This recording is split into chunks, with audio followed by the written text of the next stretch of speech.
जय शिवराय मंडळी, मी युवा शाहीर चंद्रकांत माने आज मुंबई ठाण्यामध्ये पत्रकार परिषदेचं आयोजन केलं आहे आणि 19 तारखेला आता 19 मार्च ला आता कार्यक्रम आहे. त्या संदर्भात ही पत्रकार परिषद भरवली गेली आहे. दादांचा असा प्रश्न आहे की तुम्ही आख्यानात कसा आलात काय म्हणजे, तर मी सांगतो की आता 2-2.5 वर्षापूर्वी आख्यानाला सुरुवात झाली.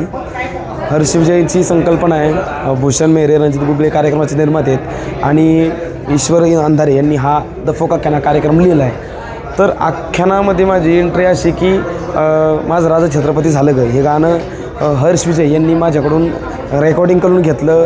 ते माझ्या आवाजात रेकॉर्डिंग झालं आणि हे राज्याभिषेक सोहळ्यासाठी म्हणजे 350व्या राज्याभिषेक सोहळ्यासाठी स्वराज्य समिती रायगड यांनी यांची संकल्पना होती गाणं बनवायची.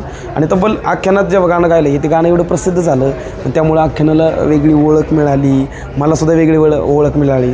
तसे माझं आख्यानामध्ये येण्याआधी लहानपणापासून कार्य आहे, कारण मी लहानपणापासून आध्यात्मिक क्षेत्रात आहे, कीर्तन क्षेत्रात आहे. माझी गायन क्षेत्रात आणि संगीत क्षेत्रात ही 4थी पिढी आहे. माझी आई कीर्तनकार, वडील गायक, आजोबासुद्धा गायक होते आणि आता मी ही ती धुरा पुढं चालवतो आहे नाही का. मग त्या हिशोबाने की एकदा असं आख्यानाचं नियोजन चालू असताना हर्ष विजय यांनी एकदा घरी बोलवलं आणि सगळं असं त्यांचं जे संकल्पना आहे ते माझ्या पुढं मांडली आणि नंतर असा कार्यक्रम करायचा असं सांगितलं. मग त्यानंतर आख्यानाला सुरुवात झाली. श्रीराम लंग अवकाश हे स्वारगेट येथे कार्यक्रम झाला आणि पहिल्याच कार्यक्रमाचा व्हिडिओ मी माझ्या इंस्टाग्राम चॅनलला अपलोड केला. माझं राजा छत्रपती झालं ग तो एवढा प्रसिद्ध झाला की मला वाटत नाही आत्तापर्यंत की मला वेगळे ॲडव्हर्टाईज किंवा आख्यानाला वेगळ्या ॲडव्हर्टाईज करायची गरज पडली.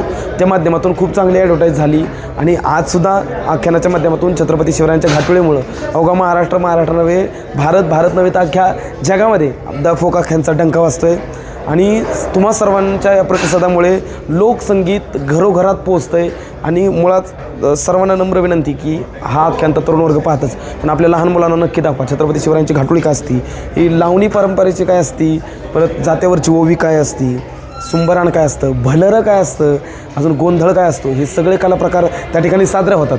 आणि नवीन म्हणजे थाट योजना खेळ हाणावा या पद्धतीने हा कार्यक्रम सादर होतो. तर सर्वांना नम्र विनंती की जेव्हा तुम्हाला वेळ मिळेल त्या हिशोबाने आख्यान पुण्यात, मुंबईत, अवघ्या महाराष्ट्रात शो चालू असतात. सर्वांनी नक्की या आणि आख्यानाचा मनमुराद आनंद घ्या.